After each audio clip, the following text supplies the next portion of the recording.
Thank you, Dr. Muller, Dr. Cunningham, deans, faculty, and staff for inviting me here today. And thank you to the class of 2026 for allowing me to bear witness to the significant milestone in your journey to becoming physicians. I suspect many of you are eager to get your white coats on, so I'll keep my remarks brief. But I also want to take this opportunity to give thanks. Thank you to the Institute for Family Health for trusting me to be the Medical Director of Homeless Services. Thank you to the Department of Medical Education at Mount Sinai for supporting my career as an educator and for allowing me to direct the Primary Care Scholars Program. Thank you to my work family at the Family Health Center of Harlem, and thank you to the homeless team who provides care for people experiencing homelessness and perform minor miracles every day. Thank you to my students for your unwavering idealism and outrage at structural oppression in healthcare that we see every day. Your passion motivates me to do this work. Thank you also to my future students, and this includes all of you, class of 2026. Please consider primary care and family medicine and primary care specialties, and visit the departmental office. We love having students visit us, and you're always welcome. I'm going to make a bold statement here and say that primary care specialties and family medicine are potentially the most intellectually stimulating, most deeply rewarding, and yet most highly underrated specialties that you can choose. So again, please consider primary care. Thank you. I also want to thank my own family, especially my partner who's caring for our 1-year-old right now, without whose support I wouldn't be here. And since these remarks are all about you and the doctors that you are going to become, thank you most of all to your future patients who will honor you with their stories, allow you the privilege of learning medicine, and will entrust you with their lives. And while we're on the subject of giving thanks, class of 2026, this afternoon is all about you, but for a moment, I'd like to ask you to give a round of applause for your families, biological and chosen, whether they're here or not, without whose support you wouldn't be here. So, round of applause.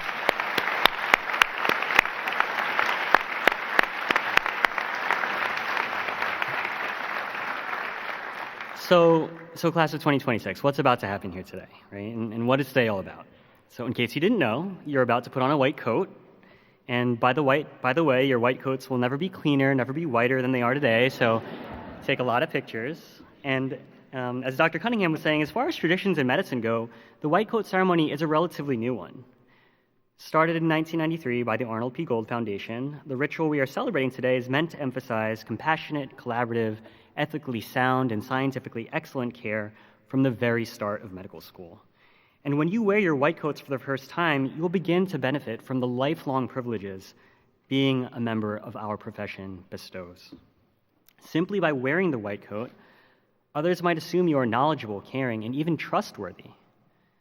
And wearing the white coat, you might even look different to yourselves. For some, today might be a joyous occasion, the culmination of years of hard work and sacrifice, while for others, the coat may trigger intense anxiety or imposter syndrome. Maybe you're the first in your family to graduate college, to go to medical school. Or maybe your path to medical school is non-traditional and getting here wasn't easy. Or maybe you simply appreciate the weight of responsibility before you.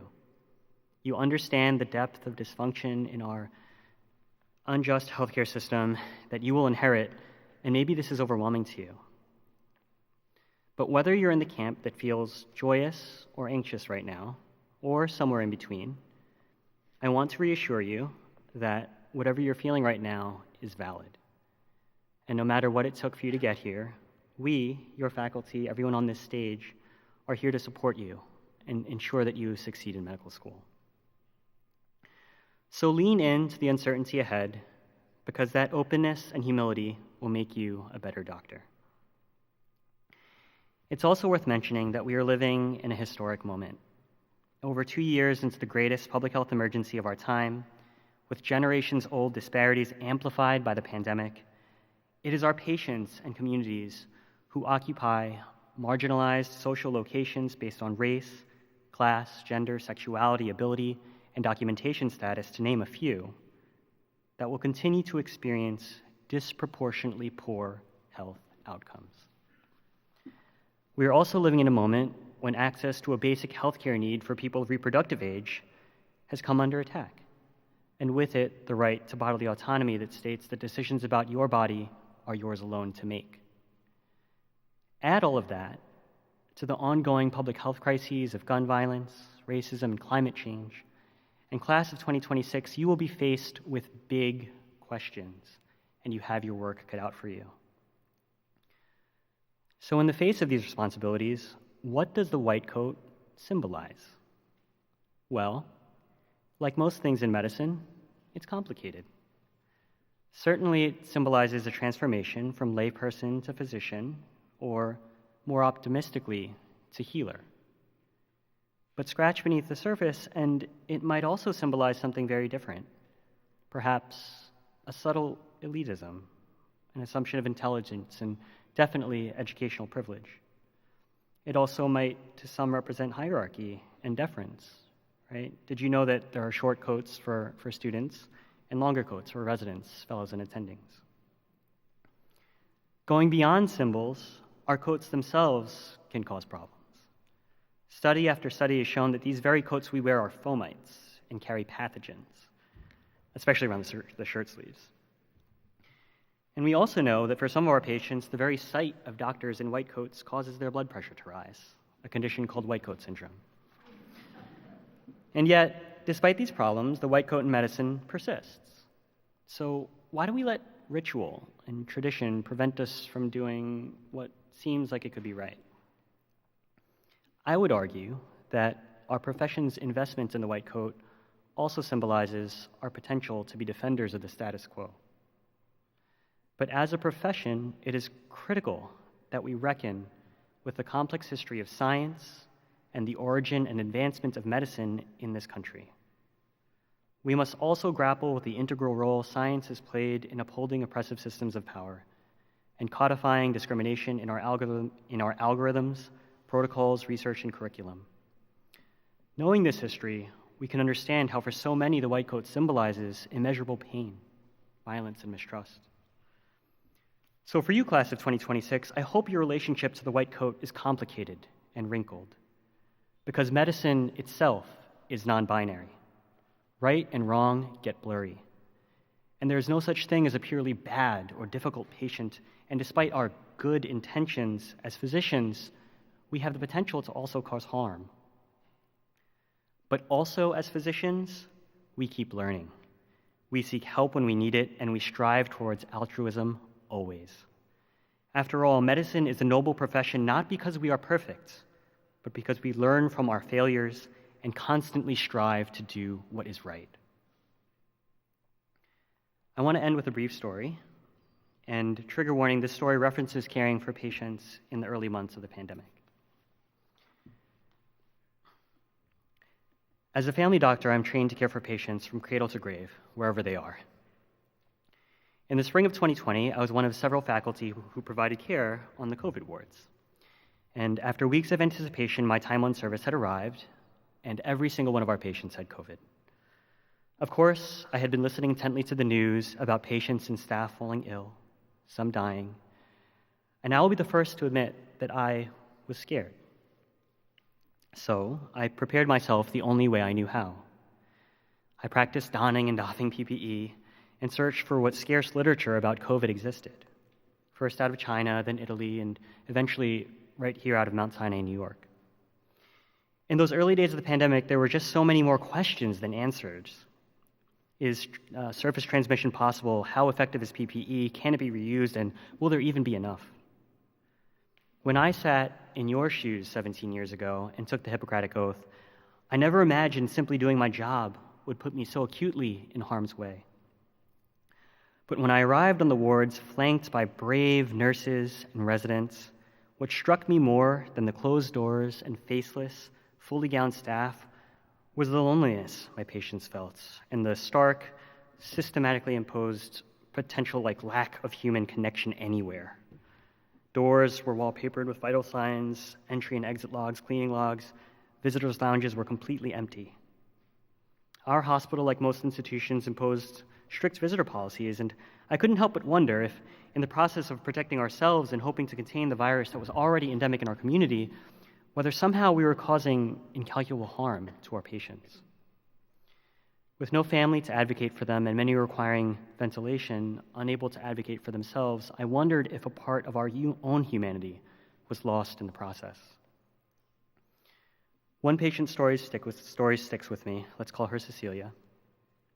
Cecilia was in her 50s, was loved by her children and her spouse. Prior to meeting Cecilia, she was already on high-flow oxygen, and on top of COVID pneumonia, had developed atrial fibrillation, heart failure, and a myocardial infarction, which you'll learn is a heart attack. Despite initial improvement, her heart continued to fail, followed by her kidneys, and eventually her lungs, filled with fluid, and despite our best efforts, the decision was made to call her family and offer for them to say their goodbyes. Despite Cecilia wanting her children to be there and her children themselves wanting to be there, with how quickly her condition was changing, we feared her family would not make it to the hospital in time. They also feared they themselves would become infected, and so the family chose to say their goodbyes virtually. This, of course, was not an ideal situation by any means, but by this point in the pandemic, I had unfortunately become used to the ritual of holding a phone as patients and families said their last goodbyes. Holding the phone, I had gained a front seat to families' most intimate moments together. Moments normally shared privately amongst loved ones with the care team outside of the room. Over video, we met spouses, grandchildren, and gained glimpses into our patients' lives that we would otherwise never see. There are few more powerful or saddening experiences than watching children say goodbye to a dying parent.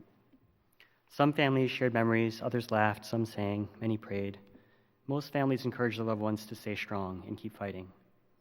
Others gave their loved ones permission to rest. Cecilia's children sang songs, said prayers, and said their goodbyes. And within an hour, Cecilia had died. In these moments, I am reminded of the great power we have as physicians.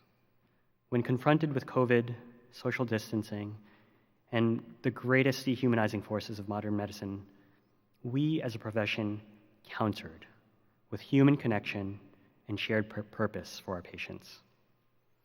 In over a decade in medicine, I had never witnessed doctors say "I love you" to each other at the end of their shifts, or program directors say this to their trainees.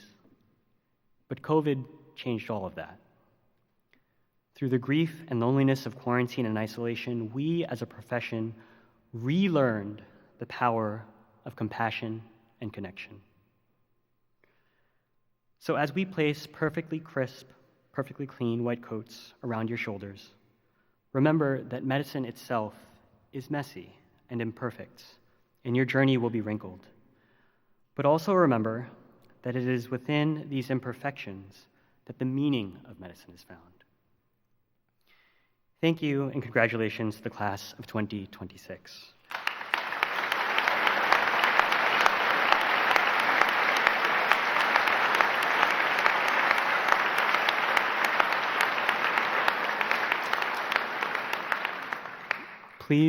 Please use your privilege to change unjust systems, and most importantly, care for each other and care for yourselves. Thank you.